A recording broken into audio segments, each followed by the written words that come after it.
What if God's miraculous plan for your life was revealed just 40 days before time ran out? In the 3rd year of Jehoiakim, king of Judah, a remarkable tale unfolds within the opulent halls of Shushan, where Esther, a young Jewish orphan, finds herself unexpectedly exalted as queen in a foreign land. Her life, once marked by loss and uncertainty, is now entwined with the might of Persia. Yet, beneath the shimmer of silks and the fragrance of spices, darkness looms, for a plot against her people brews within the council of the king. As the whispers of decadent banquets fill the air, Esther lives in the shadow of royal privilege, blissfully unaware of the insidious decree that her people face. Haman, the king's trusted advisor, has secured royal approval for a day of annihilation against the Jews, sealing their fate with a sinister stamp. Esther experiences the weight of her crown, a golden burden unfamiliar yet eerily beckoning. How she longs to live in solace, yet her heart stirs with an unshakable pull, a divine whisper guiding her toward an urgent purpose.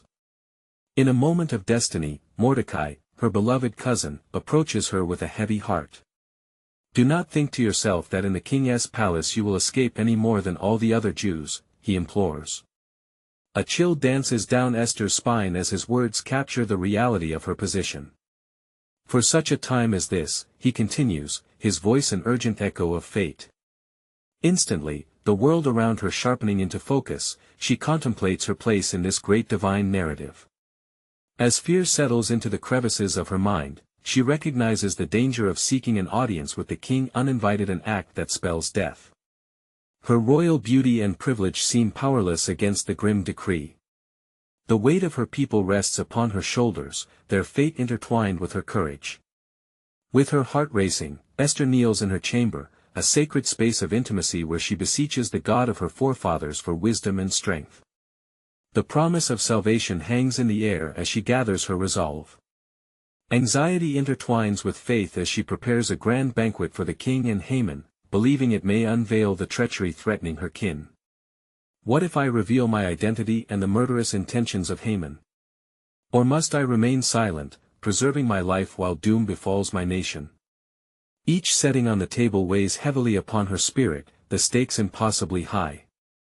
In the grand hall, adorned with gold and riches, Esther prepares to confront the darkness veiled in light. With her heart pounding like a war drum, she approaches the king, and the atmosphere thickens with expectation. The moment of truth draws near. In that breathless instant, she realizes that the fate of her people hangs in balance. Will she rise as an agent of salvation or fold under the crushing weight of expectation? Before we continue with this incredible biblical account, I want to make sure you don't miss any of these powerful scripture stories. Click the bell icon and select All Notifications. These biblical narratives have transformed countless lives throughout history. If God's word through this story is blessing you, please like and share with someone who needs to hear about God's faithfulness today. Tell me in the comments, which biblical story has most impacted your faith journey? I'm always amazed how God's word speaks to hearts across generations. Now let's continue with what the Lord did next. The music swells around her, and amidst the cheers of the courtiers, Esther's resolve crystallizes. She lifts her goblet, her gaze locking onto Haman, whose smile feels more sinister now. As the weight of generations rests upon her, the question rings louder than the brazen notes of jubilation: will she heed the call of her people or allow calamity to unfold in silence? With trembling lips, she prepares to declare her truth, setting the stage for a divine confrontation that will echo through history. For in this moment, the boundaries of faith and courage blur into the promise of deliverance that is yet to unfold.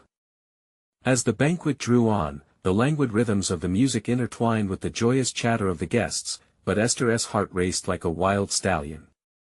She stood poised, the weight of her royal crown feeling heavier than ever.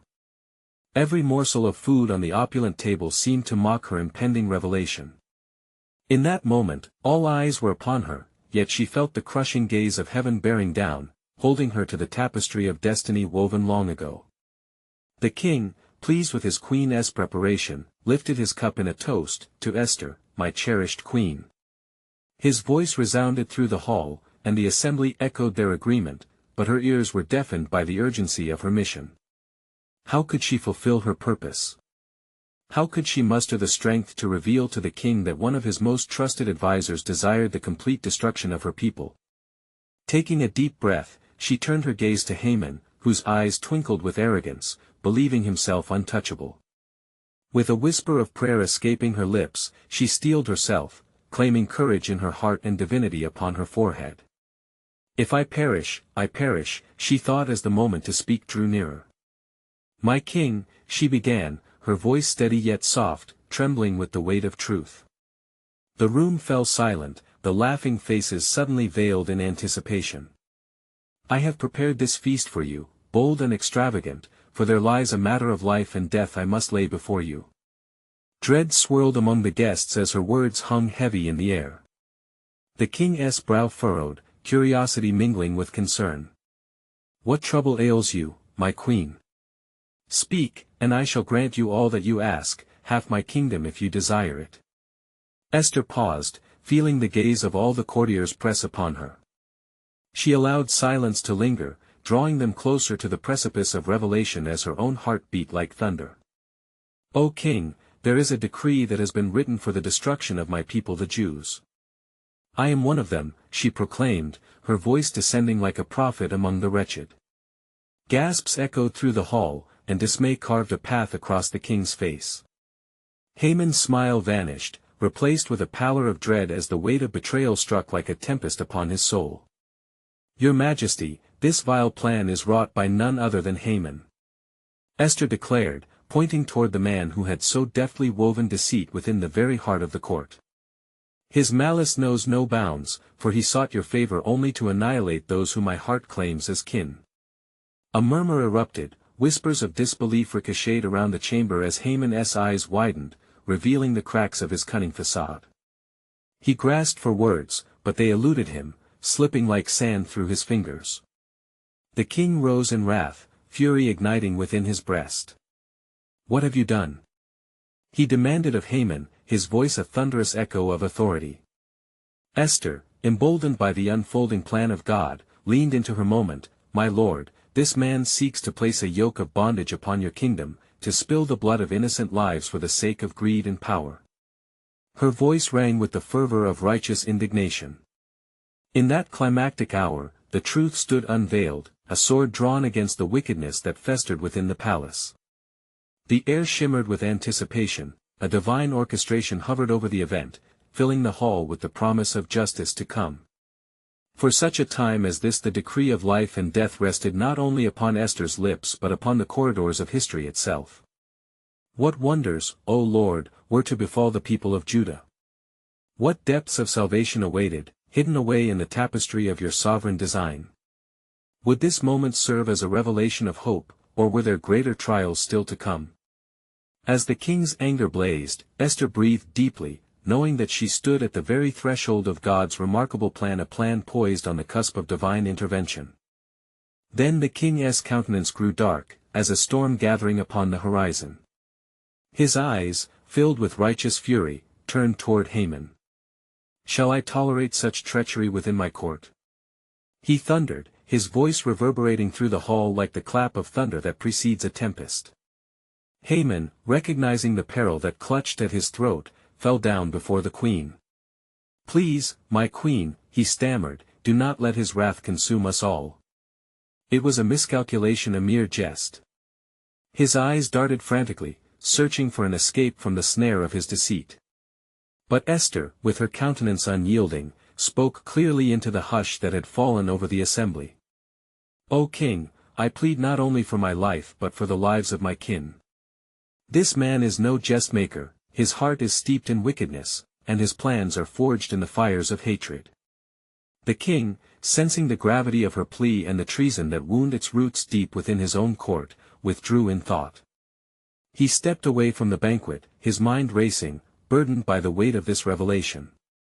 He sought counsel from the inner workings of his heart, weighed against his loyalty and his duty to his queen.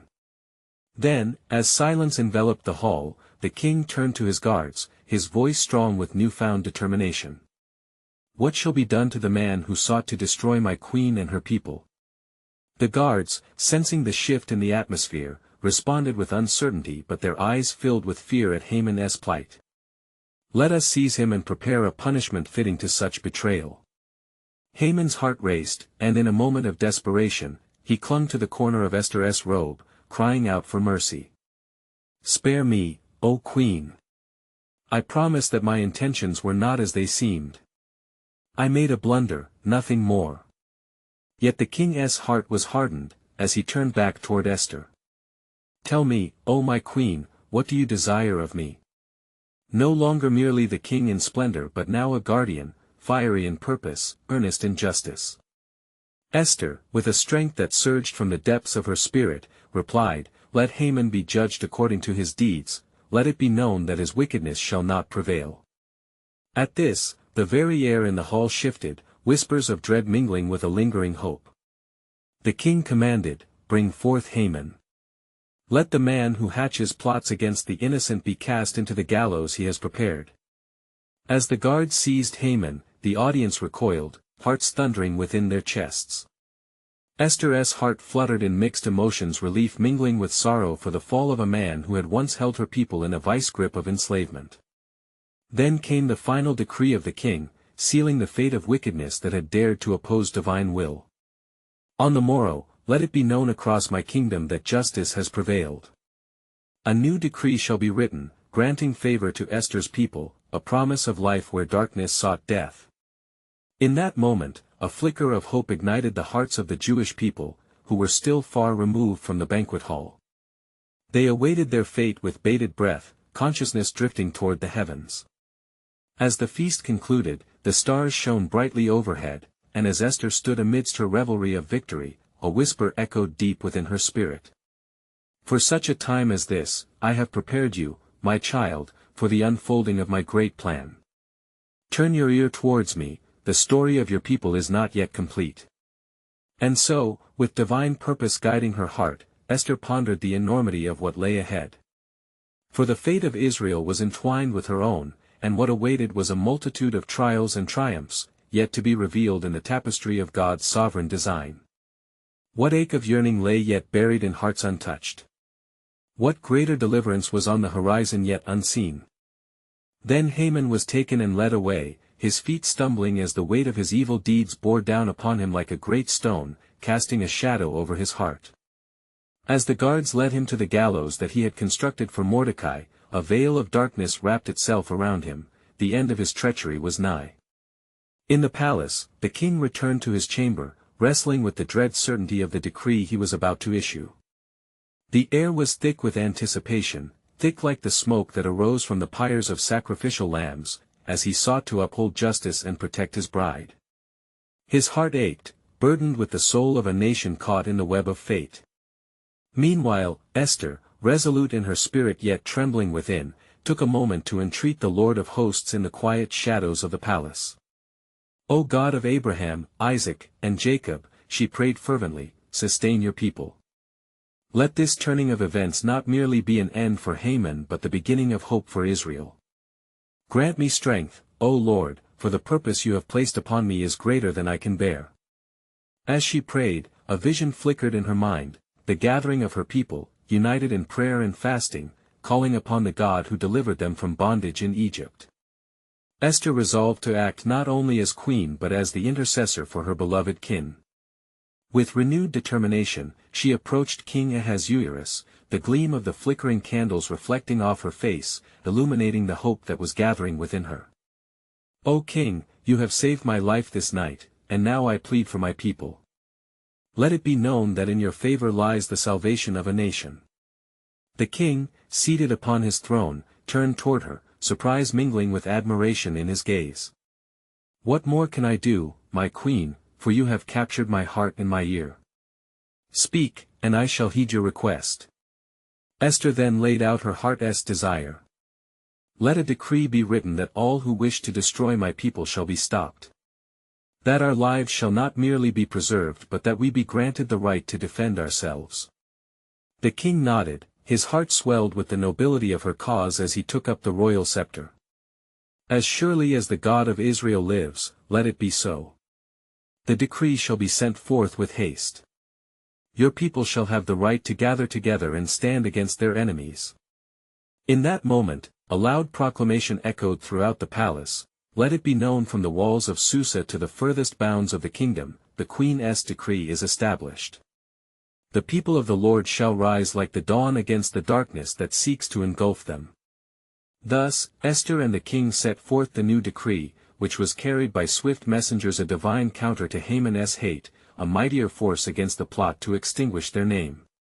But even as joy began to stir in the hearts of the exiled Jews, and the chanting of hope crescendoed beyond the palace walls, an insidious whisper lingered in the wind, taunting them from unseen shadows. Haman's demise could not extinguish the treachery of evil, for wickedness often wears many faces, and those who harbor hatred will stop at nothing until darkness reigns. And on the morrow, as the banner of hope waved high and loud throughout the land, the very abyss of treachery began to stir once more. The question hung in the air, unshakable: would the fortress of faith withstand the ominous tides of enmity that sought to wash away their resolve? For what the people did not know was that even in their moment of triumph, God was setting the stage for an even greater work. The tapestry of divine purpose was yet unfinished, and the threads of destiny were being woven together for the unfolding of a miracle that would reverberate throughout history. The time was drawing close for the revelation of God's wondrous plan, a plan destined to turn mourning into dancing, and sorrow into joy. Would they have the faith to trust Him on the brink of deliverance? And it came to pass, on the morning following the proclamation of hope, that the land of Persia trembled under the weight of impending conflict. The people of Israel gathered in their homes, their hearts united in prayer, and their voices lifted in supplication to the God who had brought their ancestors out of Egypt. Esther's bold request now echoed in their spirits: "Let us not only seek deliverance but prepare to stand against our enemies." Across the streets of Susa, as the sun bathed the city in golden radiance, the exiled Jews filled the squares and marketplaces. Their voices intertwined like strands of a mighty rope, calling upon the name above all names. "We trust in you, O Lord, our deliverer. Strengthen us for the day of battle." In the palace, King Ahasuerus rose early, feeling the gravity of his actions. The decree sat heavy in his mind, yet resolute was his heart, stirred by Esther's courageous pleas. He summoned his advisers and officials, commanding them to ensure that the news of the queen's decree spread throughout the kingdom with the swiftness of the winds. "Let all who hear know that we stand with the people of Israel. They shall have the right to defend their lives." Yet, unbeknownst to the king, within the shadows of the palace, a body of discontent began to conspire. The remnants of Haman's allies, whose hearts still pulsed with hatred, whispered in dark corners and plotted their wicked return. "If we are to perish, let us strike first. The queen's favor cannot shield her forever from the blood of her people." In the expanse of prayer and preparation, Esther received word about the restless spirits of those who had once followed Haman. Her heart, though bold, trembled slightly, but she held firm, remembering the vision that had ignited her soul. "O Lord," she cried in the depth of her chamber, "let your light shine in the darkness, and reveal your purposes even now." During her prayer, the scriptures danced in her heart: how the Lord had delivered David from Goliath, how he had whispered to Moses in the flames, and how the stirrings of courage had turned the tide of battles long forgotten. "You are the same yesterday, today and forever," she declared. "You are omnipotent, and I trust in your plan." Days turned into nights, and as the appointed time drew near for the enemies of the Jews to strike, the heart of Esther blazed with a divine assurance. She and Mordecai convened with the elders of their people, and their voices merged into one: "Fast, we shall. For on this day, we claim our trust in the Lord of hosts who goes before us." As the sun set on the eve of destiny, a heavy stillness enveloped the land. Each family in Israel knelt together, their hearts woven together in prayer, seeking God's favor. "Deliver us, O God. Show us your salvation. Let not our hope in you be in vain." In the cosmic realm, unseen angels stood ready, waiting for the commands from the throne of the Almighty. Each prayer ascended as incense before God's altar, a fragrance rising to the heavens, igniting spiritual warfare that trembled the very foundations of evil. And as night draped its cloak over Susa, the fate of nations teetered on the edge of divine will, for the dawn would reveal both peril and promise. For their moments of anguish and their cries for justice were rising to the ears of the living God, who followed and sought after his people. What will unfold, indeed, when God's miracle becomes a manifestation? The pages of history awaited the pen of divine authorship. Would they see the glory of his deliverance in their hour of need? And it came to pass in the dawning light of that fateful day, when the rays of the sun pierced through the darkness, that the hearts of the people in Susa trembled and stirred. Women and children, along with men of every age, had gathered at the city gates, forming a mighty congregation of faith. With their eyes turned toward heaven, they implored, "O great King, hear our cries. May justice flow like a river, and let our trust in you not be in vain." Within the palace, King Ahasuerus awakened, a feeling of unease gripping his spirit. He called for his scribes and commanded them to prepare a new decree, one which would ensure the safety of the Jews against the machinations of their enemies. Let it be known throughout the provinces that the God of the Israelites is with them, and he shall defend them. He decreed, his voice echoing through the halls, as if a prelude to the divine work orchestrating events beyond his sight and understanding. Meanwhile, Esther, dressed in royal robes that caught the light, approached the king's throne with trepidation. The summons had been declared, and now she stood at the very edge of the precipice of fate. "If I perish, she murmured to herself, summoning the strength of her ancestors. But God has placed me here for such a time as this," she proclaimed, emboldened by the weight of her purpose, Esther 4 verse 14. As she entered the chamber, the king glanced up, his heart softening at the sight of his beloved queen. "Esther, what is it that you desire?" he said, extending his scepter towards her. She took a deep breath and declared, "O king, grant me the favor to host a feast for you and Haman. It is there that I wish to lay bare my heart's plea."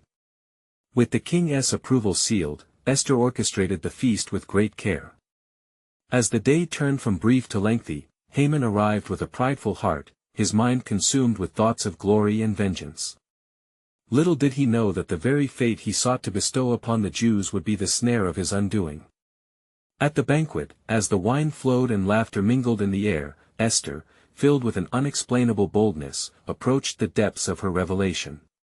"O king," she began, her voice steady yet trembling, "my people and I have been given over to destruction and slaughter. We have been chosen for death."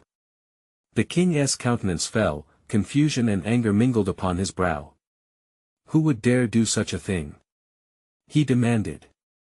Esther, her spirit filled with divine assurance, unveiled the truth. This wicked Haman, the enemy and adversary, seeks to destroy the very people of God. In that moment, the air grew thick with tension. The heart of Haman sank as the gravity of the queen's proclamation filled the room. The decree, which rested in favor of his dark ambition, now turned against him like a serpent striking at its own tail. Gathering himself, the king stormed out of the banquet, leaving Haman trembling and begging for his life before Esther. "Let not my life be shed for the hatred that has stirred in my heart," he cried.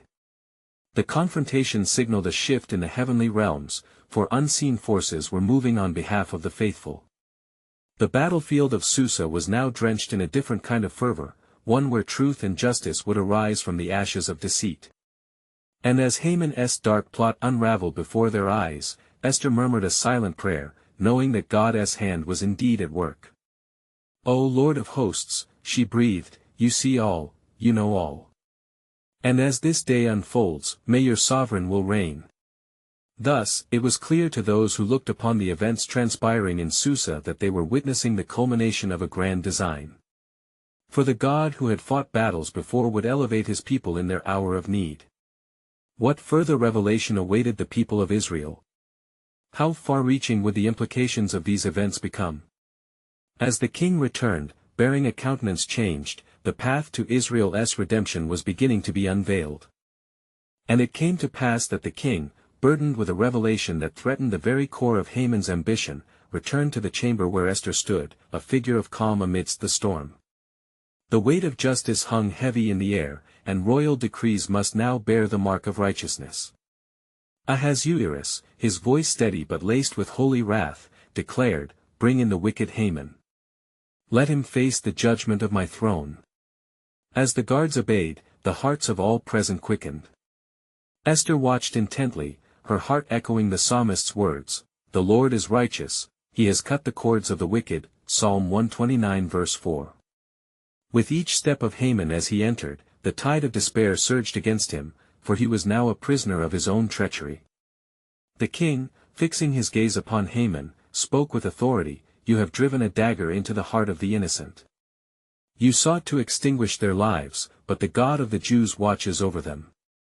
The very ground seemed to shake with the might of divine justice. Haman's face turned ashen, his pride crumbling like dust before a whirlwind. "Oh, mighty king," he pleaded, his voice quivering like a leaf in the tempest. "Spare me. I did not know of the queen's lineage. I am but a man bound by my ambition." Yet, his excuses withered in the light of truth, for such was the nature of sin when laid bare before the light of the Most High. Esther, emboldened by her God, raised her voice with a clarity that resonated through the hall. "Let it be known that my people shall not suffer at the hand of the wicked. The plot that was drawn against us will now fall upon the heads of those who sought our end." With each word, the divine mantle of authority enveloped her, for she recognized the power of her purpose as it intertwined with the ancient promises bestowed upon her forebears. At that moment, the king commanded, "Hang Haman upon the gallows that he had prepared for Mordecai," Esther 7 verse 9, sealing his fate with words that echoed the divine reversals throughout history. As Haman was led away, Esther felt the stirring of gratitude surge within her spirit, reflecting the psalmist's heart who sang, "For his anger lasts only a moment, but his favor lasts a lifetime, weeping may stay for the night, but rejoicing comes in the morning," Psalm 30 verse 5. And so it was that the gallows, meant for the faithful, became a testament to God's deliverance. But the hand of providence was still at work, weaving a tapestry far grander than any could perceive. No sooner had the decree been issued than Mordecai was called to the throne, for the king had remembered his valor and the whispers of Esther's counsel. The humble Jew, clothed in sackcloth only a day before, was now adorned with royal clothing as he entered the king's presence. The fate of the Jews rested upon his shoulders, for now, the king bestowed upon him the authority to protect the covenant people. As the joyous shouts rose from the streets of Susa, mingling with the cries of despair turned to hope, a new decree was inscribed: "On the 13th day of the 12th month, the Jews shall defend themselves against their enemies." But amidst these events, shadows flickered at the edges of the victory. What would become of the hearts of those who still were blind to the light of truth? Esther, casting her eyes upward, pondered the unfolding mystery of God's eternal plan. "O Lord," she whispered, "as you are turning the tables today, what further wonders await as we seek your face? For your purposes are not confined to this hour, but ripple through the ages." Thus, the destiny of Israel hung tantalizingly in the balance, and the people awaited a deliverance that would reverberate through time. Little did they know, God was orchestrating a saga far greater than they could imagine. What lay beyond the horizon of their faith would soon reveal His sovereign grace in ways unthinkable. And it came to pass that the decree of the king echoed throughout the city, reverberating with the weight of divine providence. In every corner of Susa, the hearts of the Jews swelled with hope, their collective spirit ignited by the promise of deliverance. For word had spread swiftly, "On the 13th day of the 12th month, the Jews shall gather to defend themselves." And the people looked upon Mordecai, who stood as a beacon of faith in their midst. Mordecai carried his new apparel, the royal garments given him purple and fine linen, a crown of gold upon his head. He, who had once sat in ashes, was now exalted, a testament to the Lord's sovereign hand. As he stood before the people, he lifted his voice, fearlessly proclaiming God's faithfulness to the gathered multitudes. "Hear me, O children of Israel. The God of our fathers has not forsaken us. He shall fight our battles, and we shall see his salvation." The people responded with a mighty chorus, saying, "Amen. He is our refuge and strength, an ever-present help in trouble." Psalm 46 verse 1.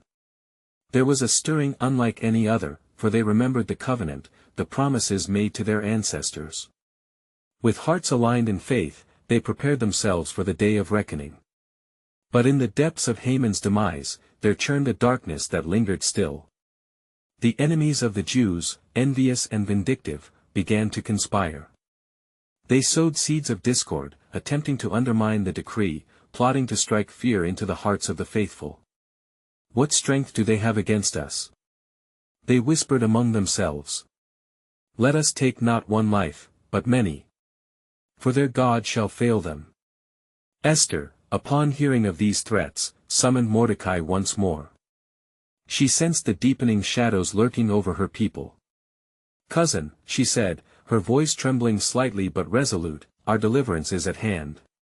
Yet darkness seeks to engulf the light. The time has come that we must press into the Lord with greater fervor. Fast and pray for 3 days, let our cry rise to the throne of heaven, for our hope is in him alone."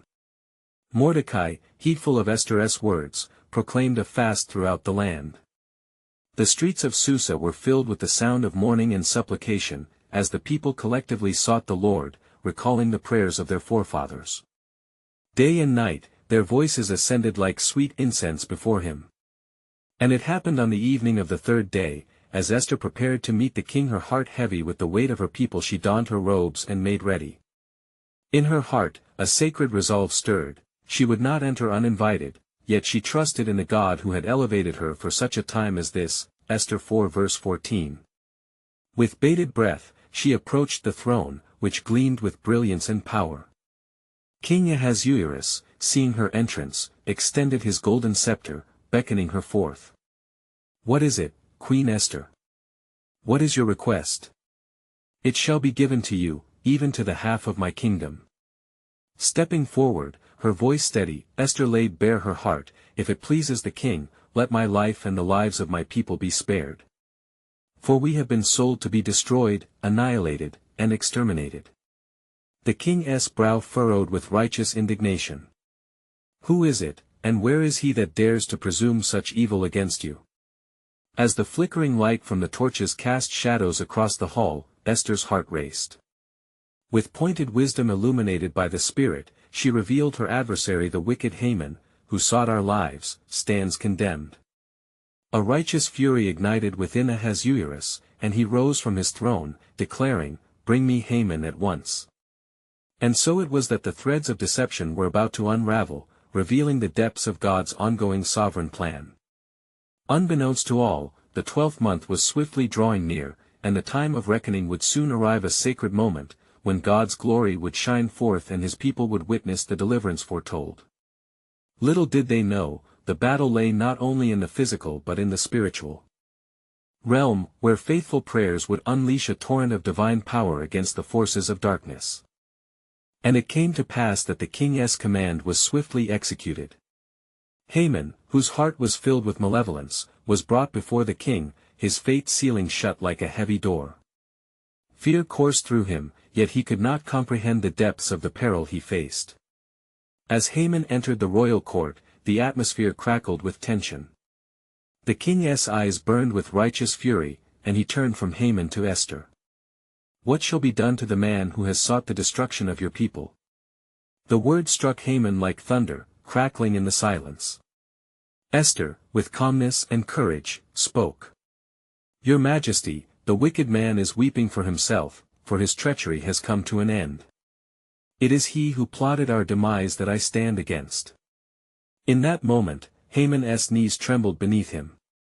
The reality of his impending doom settled, as the king's voice thundered once more, "Hang him upon the gallows he has prepared." Esther 7 verse 9.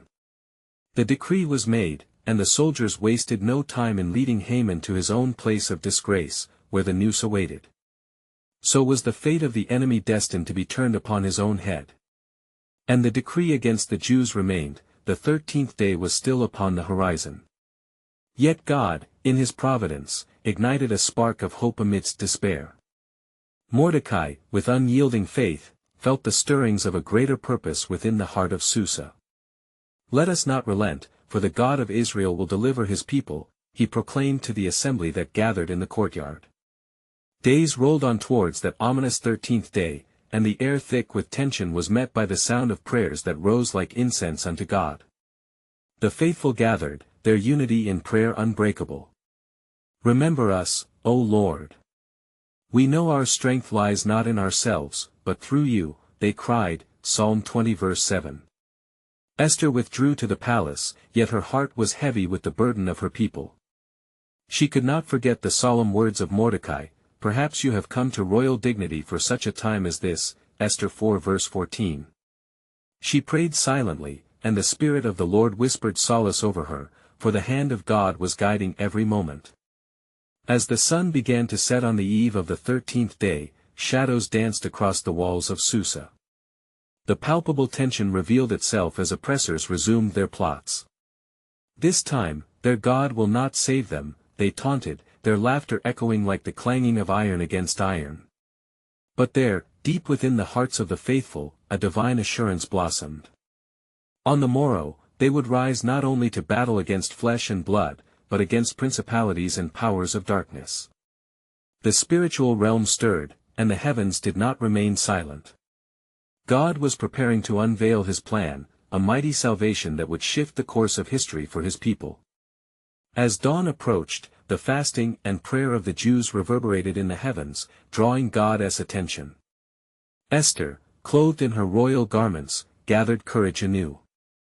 O my people, I shall not fail you. She whispered, knowing well of the calling that had been placed upon her.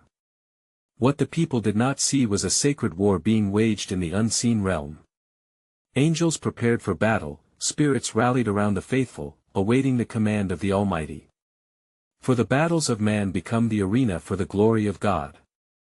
And as daylight broke upon the horizon, the 13th day would indeed become a day of reckoning not just for the enemies of God's people, but also for the fulfillment of his sovereign plan for deliverance, a plan that had been woven through time, revealing how God's purpose would never fail. Would the hope of the faithful stand firm against the storm? And it came to pass that on the appointed day, the dawn broke with a fervor that matched the prayers of the faithful. The 13th day of the 12th month arrived, a day etched in the annals of divine intervention, as the faithful stood upon the threshold of destiny. The atmosphere was thick with an almost tangible anticipation, for the very heavens seemed to echo the cries of the obedient souls who had gathered in unity. Mordecai, donned in royal splendor, stood at the forefront of the assembly, impassioned by the hand of God. With a voice that reverberated through the streets of Susa and beyond, he called out, "Today, we will stand against our enemies, for the Lord of hosts fights for us. Let us be bold, for our salvation draws near." And as he spoke, courage ignited a fire within their hearts, igniting their collective faith in the God who sees and knows. Deep within the city, murmurs of doubt flowed among the conspirators who sought the blood of the innocent. Yet, like a stream that finds its way through the rocks, the faithful were resolute. "Our God will vindicate us," they declared, "for we trust that he is our shield and fortress." Their hearts beat as one, a unified chorus of faith against the rising tide of despair. And so the time came for battle, the time when the people of Judah prepared to confront the darkness that loomed over their heads. Even as fear threatened to submerge them like a raging sea, the faith of Esther buoyed them. "Do not falter," she reminded her people, her heart resolute.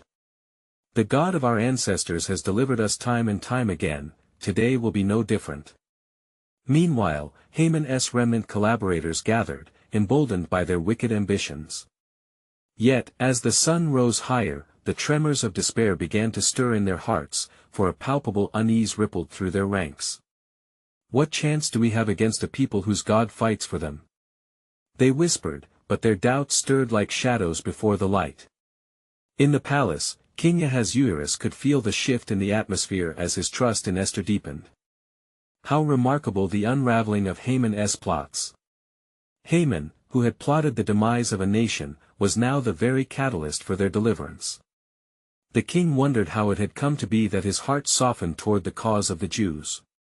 He recalled Esther's unwavering faith, her beautiful plea, and now saw the unfolding of God's grand narrative in ways he could never have anticipated. On that fateful day, as the clamor of battle began, the fears of the faithful were met with divine action. As they rose to defend their lives, a great confusion fell upon their adversaries, an invisible hand crafting it into chaos. The enemies of God were turned against one another, fear gripped their hearts like chains. The tide of battle shifted, for the might of heaven had sided with the faithful. Esther, invigorated by the cries of her people, led them with grace. Remember, we are the people of the covenant. Trust in him who divided the Red Sea, who walked with Daniel in the lioness' den. Her words became like arrows, piercing through doubt, compelling the faithful forward in triumph. And with every act of courage from the Jews, the light of God's presence shone brighter. Victory surged through their ranks as they defended themselves, miraculously turning the course of events. The hand of God was evident, and his promise of salvation resonated through the land. It was a day that would be remembered from generation to generation. At that moment, the decree of justice reignited the hearts of the people. The cries of the oppressed were met with divine favor, and the enemies who sought their end found themselves ensnared in their own malice. The gallows that Haman had prepared for Mordecai became the very undoing of their schemes. The twisting of fate revealed the richness of God's sovereignty and mercy, as he stood as a refuge for his people. As that day faded into night, haunts of victory rang through Susa. The gathering storms of annihilation that had threatened to overwhelm the faithful were met with the steadfast hand of providence. It was the deliverance of Israel, and as Esther stood among her people, tears streamed down her cheeks, a release of joy, relief, and gratitude. "Look what the Lord has done," she proclaimed, a radiant testament to divine providence. "Today, we have seen how the Lord turned our mourning into dancing, and we gathered not in despair but in hope fulfilled." Those around her echoed her sentiments, hearts full, voices lifted high in praise. The waves of history had shifted, and the people of Judah stood united. The feast of Purim would forever commemorate their deliverance, and generations would tell the tales of how the God of Israel had woven their fate through moments that seemed dire, revealing the tapestry of his mighty hand. Thus, the book of Esther came to an end, yet the echoes of divine truth lingered on. The Lord had shown his people that in the midst of trials, he is a steadfast anchor, a fortress in every storm. From this day forth, may every heart remember, no darkness can overshadow the light of faith, and with God, all things are possible. Now, dear friends, as you reflect upon this remarkable account of God's goodness and faithfulness, I urge you subscribe immediately to the channel so you don't miss the next powerful biblical stories that speak into our lives today. Leave a like now to help spread God's word through the algorithm, reaching hearts in need of his truth. Comment below with your spiritual reflections, sharing how Esther's courage has impacted your faith journey. And don't wait even one more second to share this video with at least 5 friends who need to hear about the incredible plans God has for their lives.